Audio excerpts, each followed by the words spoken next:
Well, hello there, family and friends of community. I'm so glad you're tuning in once again. I hope that our little look into the Psalms today is a blessing to you. We're looking at Psalm 31, verses 7 through 8. I will rejoice and be glad in your steadfast love, because you have seen my affliction.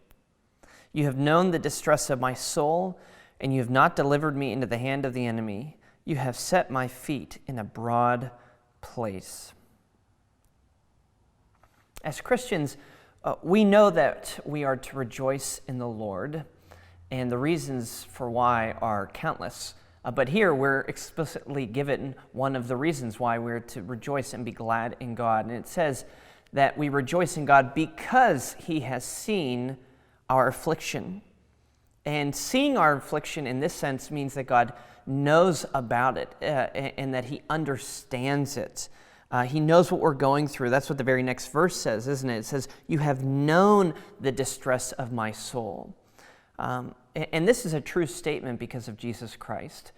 God is not far off in heaven looking down on our plight, but unable to actually understand what we're going through. Rather, he not only looks on our sorry condition, but He experiences and He knows that very condition because He became one of us through the incarnation of His Son, Jesus.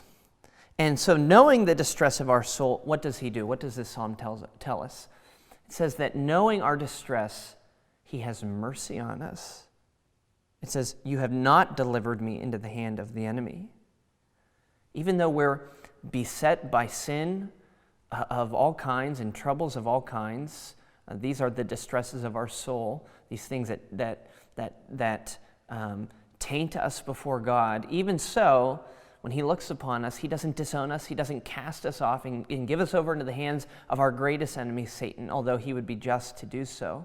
Rather, He spares us and He blesses us and He sets our feet in a broad place. The image there is not one of restriction, but one of freedom.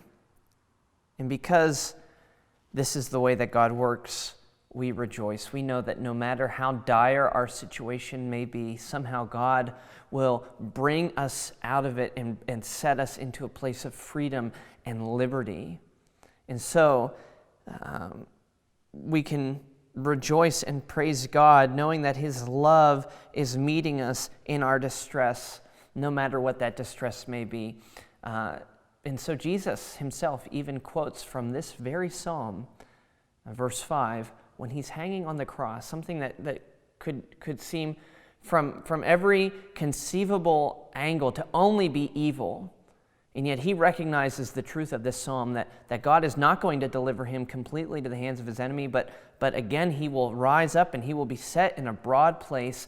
And so at the cross He quotes from this psalm and He says, into your hands, Lord, I commit my spirit. May we have the faith to do the very same.